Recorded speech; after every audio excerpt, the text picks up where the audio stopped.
Hey everybody, I'm PeanutButterGamer, and hold on just a second here. I'm just playing a bit of Alien Isolation. Okay. Uh-oh. That's not good.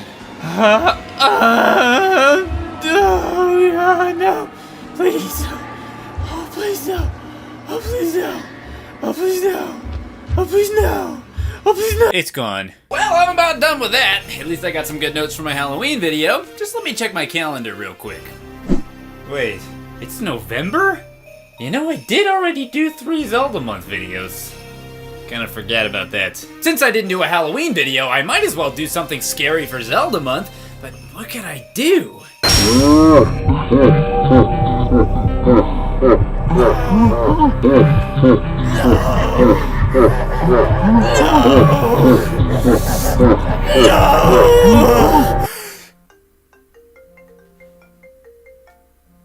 My phone's ringing. There's nothing scarier in this world than the Zelda CDI games, if you ask me, and I have one of them right here, the Wand of Gamelon. And it's not even a bootleg this time. And big thanks to Jeff 1.3 for sending it to me. Yes, thank you so much for sending me the Wand of Gamelon, Jeff 1.2.3.4. Thank you so much. It's a great game. Oh boy, the Wand of Gamelon. I'm so excited. I bet it even starts with another astoundingly engaging tutorial. I crouch when you move the controller down. When I'm crouching, I can walk like this. It's easy. Yeah, you guys, just look at how easy it is. Yay! This is the dullest tutorial I have ever seen. Well, except for the last game. They're pretty much identical, to be honest. It takes a whopping 2.5 minutes just to tell you how to move, attack, and buy items. The sword also picks up tools and rubies. Luckily, I have my magic pouch. I can carry as much as you want. To open oh, gracious goddesses of the Triforce, just shoot me now! I'll spare you the longest 2.5 minutes of your life and just jump straight into the opening cutscenes. I wonder what's for dinner. Oh boy! I'm so hungry, I could eat an Octorok! They're magical. The basic gist of it is that the king is going to Gamelon to aid some guy from some kind of thing that Ganon is doing. Or something. Zelda is worried, but Impa reassures her, saying that the Triforce of Wisdom foretells that the king will be fine. It lies. The king never returns, so Zelda sends Link to go find him. He also never returns, which forces Zelda and Impa to sail to Gamelon to find out what happened to them. Yes, that's right, in the Wand of Gamelon, you play as Princess Zelda and not Link, which is something that at least in the main Zelda series has never been done before, unless you count Spirit Tracks, in which you sort of indirectly control Zelda sometimes. But really, what's important here is that this means we don't have to listen to Link for the rest of the game, and I'm okay with that. Let's start off by visiting the town of whatever this place is. And it looks like whatever this place is has a little monster problem. Like a how or why does anyone even live here kind of monster problem. They're freaking everywhere. Let's stop by the shop, because if this is anything like the first game, then we're gonna need a lot of items. Sorry, Zelda. Not enough rubies. Evidently, we don't have enough money. You'd think, being Princess Zelda and all, we could have just brought some with us, but nope. That just makes too much sense. And besides, then we wouldn't get to grind all these enemies for 20 minutes. And that would just be such a shame. Oh great, they brought the dark rooms back. Oh, whoops! I did not mean to do that. But now, since use items and open doors are the same button for some reason, I'm walking around throwing all the bombs I just bought, which are 20 rupees for 3, by the way. Freaking ripoff. Because I can't find the door. Why didn't they fix this from the last game? Especially when button number 3 isn't used for anything at all. Now that we have some items, let's check out a different area. I'm assuming that this rhinoceros thing here is a Dodongo, and I'm also assuming that a bomb will kill it. Let's try it out. What? Why bother putting a ledge there if you just fall right through it? This is a pretty common theme, unfortunately. The whole side-scrolling thing wouldn't be so bad if I could actually tell where I can and can't go. It's just a bunch of trial and error, usually. Kill him, get the key. And now that we have a key, we can barge into this lady's house uninvited. I mean, she must have really not wanted anyone to come in if she hid the key inside a Dodongo, but we're Princess Zelda, so I guess we just kinda do whatever we want. This lady, by the way, is is the fastest crocheter in the world. Crocheter. I don't think that's a word. Okay, this room is way more annoying than it should be, especially this early in the game. First of all, the bats. They never stop spawning, and they seem to spawn almost at random. I couldn't really figure out any pattern. You know what? Just screw bats in every game ever. Although I guess Zubat is one of my favorite Pokemon, which I guess is a kind of unpopular opinion. Confusion, stop hitting yourself, you idiot. Secondly, the darkness. You can turn the light on by using the lamp, but it only lasts for about 10 seconds or so, so you better make sure to get a lot of lamp oil. In fact, I want them all. Just give me all of them. Thirdly, the platforming. Oh, what? You thought landing on the platform would be good enough? Nope, apparently not. This is also a pretty common theme in this game, unfortunately. You have to get your jumps just right, which is even harder to do here because it's right where the stupid bats start spawning. Then there's this guy. You know, just forget that guy. Nobody likes him anyway. Pshaw, pshaw, I did it!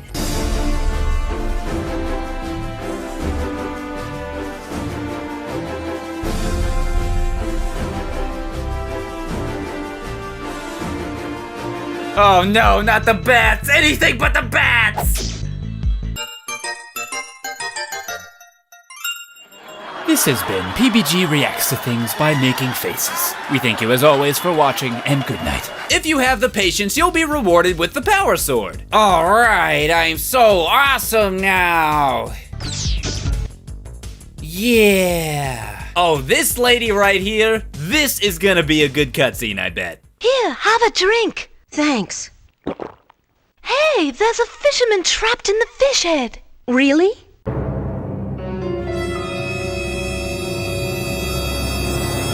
Well, let's go save the sailor, I guess. But first, we have to break this big rock here. And how do we break the rock? Take a wild guess. Just take one guess. 10 bombs.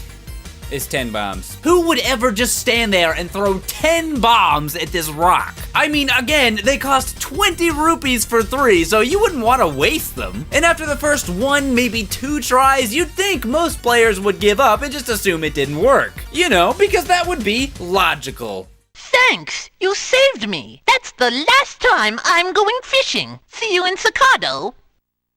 These cutscenes are just so high quality. They must have spent a lot of time on them. Well, bye. Do you see anything? Yes? Oh my, your father has been captured. What about Link? Zelda sure doesn't seem too concerned, especially not about Link. What about Link? Well, he's dead. It sure is boring around here. I'm so hungry, I could eat an Octorok. I can't wait to bomb some Dodongos. How about a kiss? For luck. That old Ganon's no match for the king. I won! Well, that's okay. Alright, I have to ask this. Why is Impa everywhere I go? I mean, Zelda's having to fight through all these monsters all the time, and Impa's just always hanging around. Always one step ahead of me somehow. Are the monsters just not attacking her because she's an old lady? You know, I actually kind of feel bad for killing them now. They're such gentlemen. Now we're in some kind of church building, and there's a Gibdo. Possibly. It's a something. Oh no. I assumed that you killed him with bombs since that's usually how it goes in these games, but I was wrong. It turns out that you have to... Oops. It turns out that you have to use the shroud, which I never would have guessed because I thought the lady that gave it to me said it was for scaring off rats or something. Let's give that cutscene one more listen. Here's a shroud that scares the raps off Gibdo. Oh, she said that it scares the raps off Gibdo. I thought she said it scares the rats off Kiddo. I can't tell if these cutscenes are just hard to understand or if I'm just not caring enough to pay attention to them. Probably both.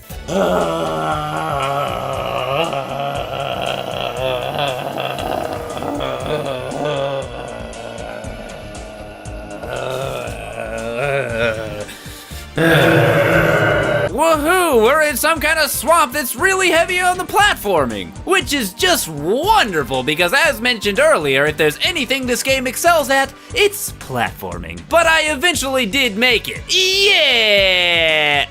Hold up one second. Yeah! Aren't you a mite puny to go up against Ganon? Honestly, man, Or woman? I can't really tell. I think you're overestimating this guy just a bit. It burns! I mean, he was beaten by a book in the last game, so I think I'll be fine. Just like everyone else in this game, he wants us to bring him something we don't have. Whatever, let's go. We have frozen the fountain of life. Oh, that was good. We have made evil. Let's bring the darkness down. Oh, they're so evil and nasty for no particular reason at all. I just cannot take this game seriously. And now Zelda's just butchering them. It's heroic. Princess Zelda, slayer of old raggedy ladies. And oh goody, the creepy fairies from the first game are back. Here's a life heart. And some fairy dust. Have some water of life.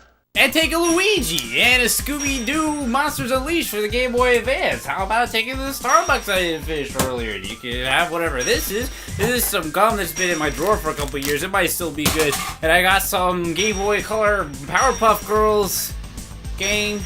I can check in the back. There's probably some more stuff if you want that. Eventually, Zelda finds herself at the dreaded Taikoki Tower, which is actually pretty dang easy if you have enough rope and bombs. Boss time. You dare defy me? You will die. Guess again, Iron Knuckle. Aw yeah, girl power! Hiya! He's dead. Let's get out of here. I call shotgun. After you kill the Iron Knuckle, you get another heart piece, which is nice, but why? Did Zelda just take this guy's gigantic, still beating heart and devour it like some kind of savage? Because I'd like to think that's how it happened. And now we're saving this guy whose name I don't remember. Or was it ever even mentioned at all? Oh yeah, I remember now. Who cares? And just like the guy from the last game, he seems pretty happy to be locked up in chains. He's so happy, he's dancing. Now onto the beautifully named Dordung Cave. Well, that was a good start. Oh man, I just don't know if I can do this anymore. I just don't know if I can do this anymore. I just don't know if I can do this anymore. I just don't know if I can do this anymore. I just don't know if I can do this anymore. I just don't know if I can do this anymore. I just don't know if I can do this anymore. The door's locked. If only a really weak enemy would come out of said door with the key so that I could kill him and gain passage to the door that would otherwise be inaccessible to me. Oh wait, that's exactly what happened. How convenient. It's another boss. Better pause and think about how I can beat it.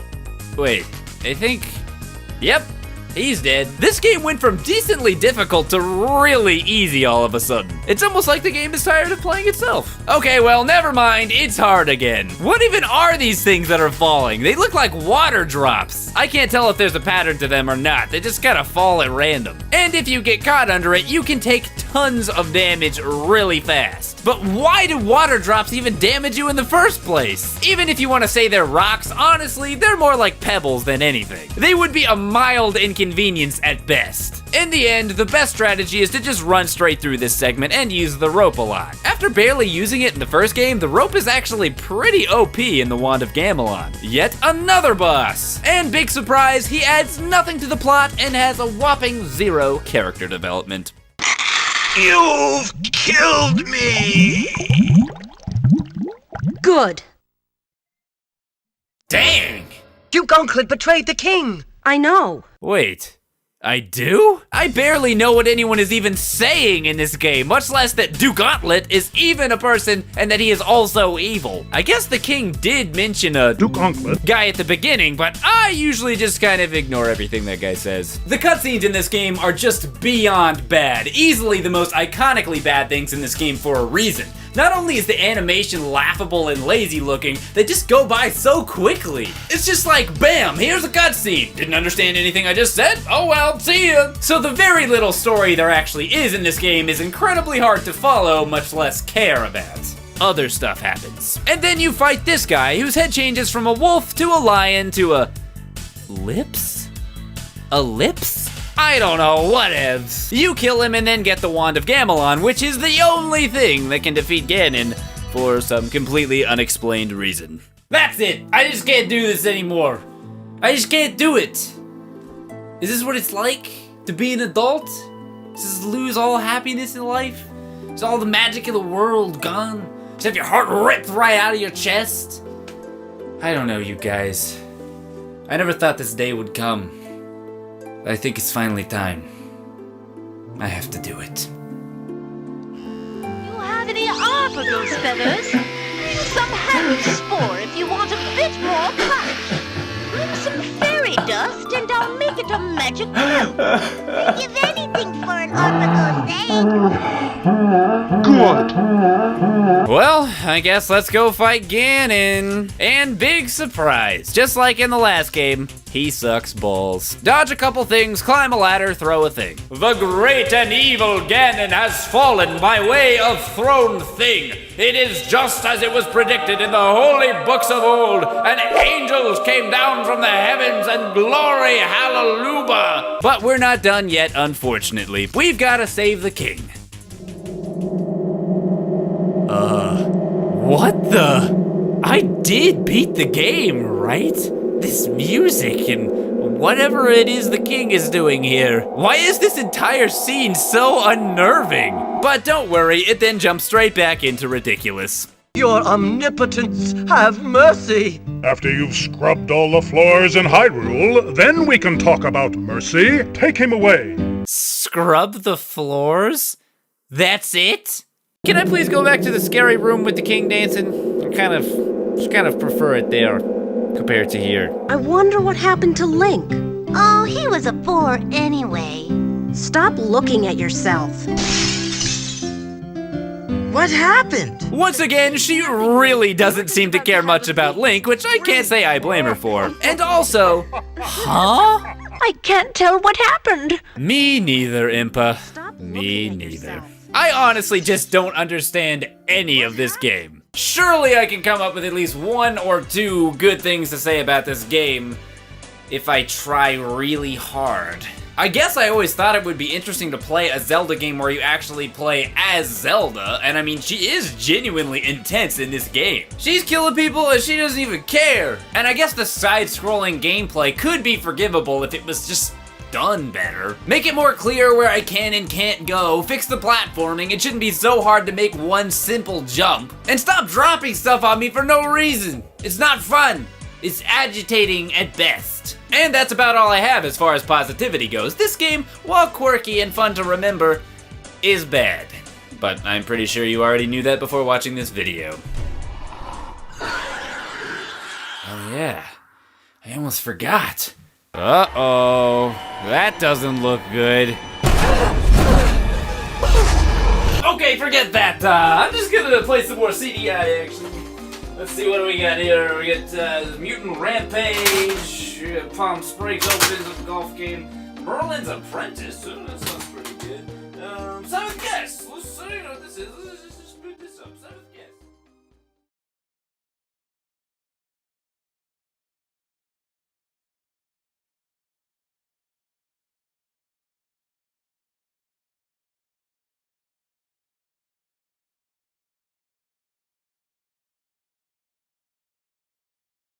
I bought this roller controller for the CDI at Retro Gaming Expo. It was $1. It didn't work. I want my money back!